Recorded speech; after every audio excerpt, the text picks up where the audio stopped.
Who is she? Looks like she just walked in from a farm. Bet she doesn't even know how to load a gun. Why is she even here? This isn't a soup kitchen. The whispers grew louder, sharper, cutting through the dry air like bullets. Cameras zoomed in not on the competitors, but on her. A woman in her late 40s, skin tanned from the sun, hair braided back neatly, wearing a simple salwar kameez and scuffed sandals instead of tactical boots.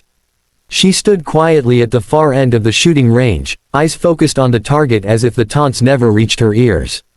And yet, she heard everything. Viewers, you are about to witness a story that will stay with you for a long time. This isn't just about a woman or a gun. It's about every person who's ever been underestimated, every soul who's been laughed at just because they didn't look the part.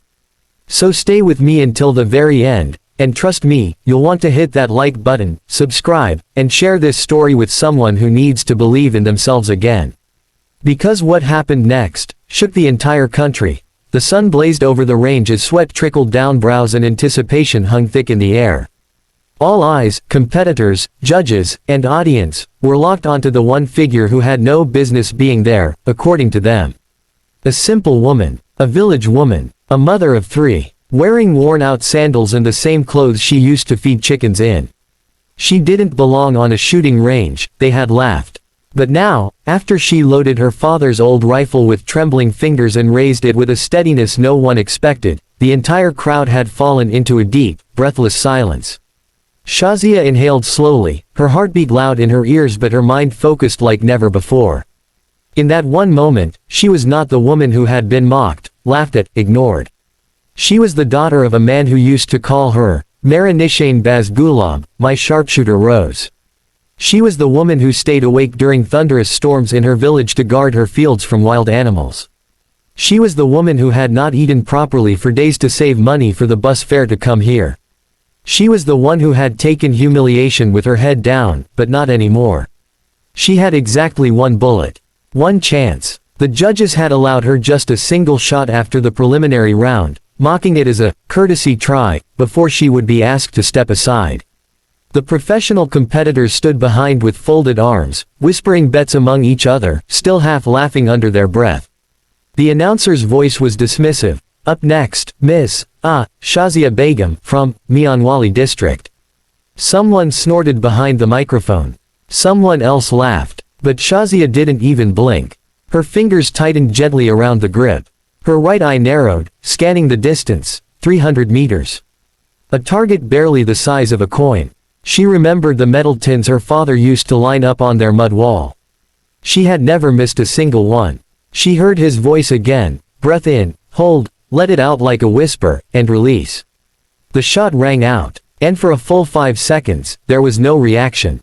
No one moved. No one spoke. Then a red light blinked on the digital scoreboard. The bullet hadn't just hit the center. It had cut clean through the middle of the bullseye, dividing it perfectly, like a blade through butter.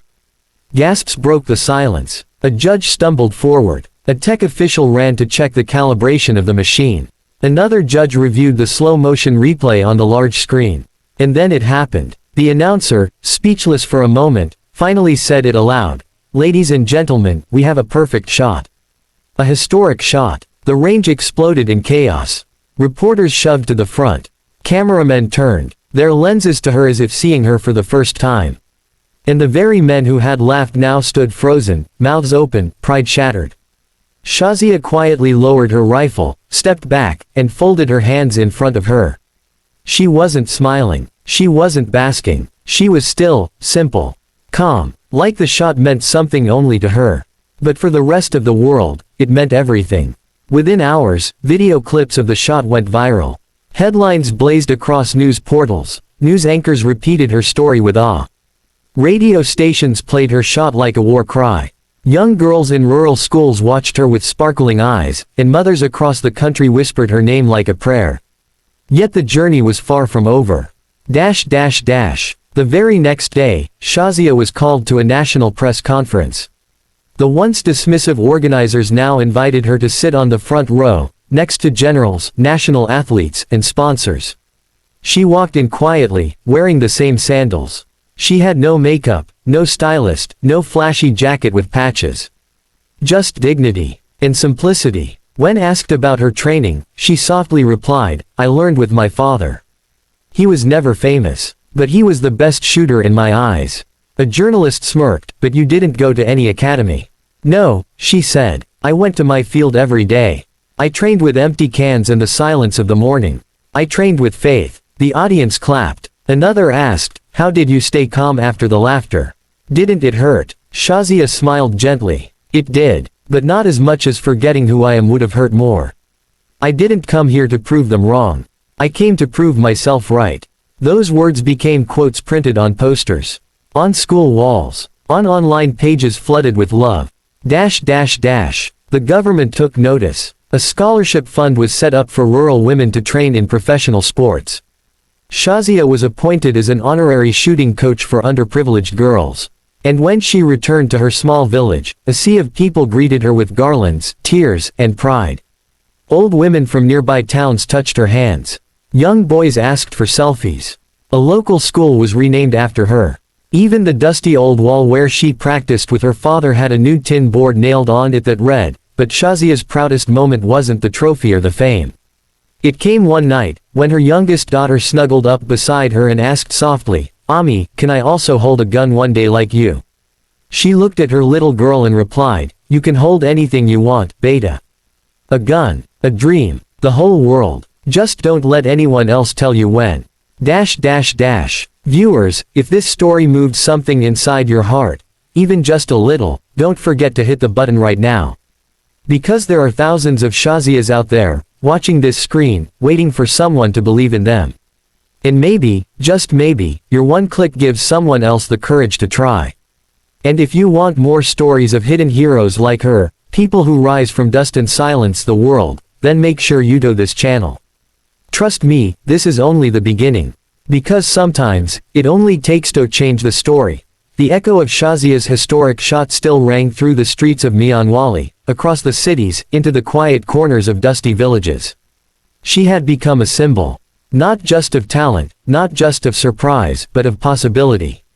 Yet, as applause faded and the news cycle shifted, reality began to rise again, and with it, the weight of expectations, politics, and unseen barriers.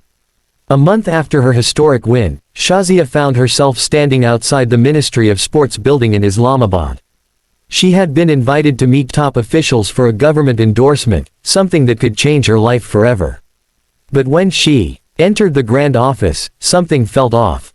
The same officials who had cheered her victory were now too busy looking at their phones. One of them, with a forced smile, said, "Madam Shazia, you were very lucky. One-shot wonders get 15 minutes of fame. Make the most of it." She felt the sting of those words. Not because they doubted her again, but because they didn't see what she had come to ask for. She wasn't there for herself. She was there for the 23 young girls back in her district, the ones who now practiced in an open field with wooden sticks, dreaming to be like her. "I would like funding to build a small shooting range in our village," she said. "And training support for girls from underprivileged families. I can train them myself." The room fell silent. A laugh escaped one of the younger officers. "That's sweet," he muttered. "But these things take time. Paperwork, budgets, and frankly, we need return on investment. Maybe if you win again." That's when she understood. Her victory was celebrated, yes. But only as a headline. Not as a mission. She walked out of that building, disappointed but not defeated. Her story wasn't over. She had more to do.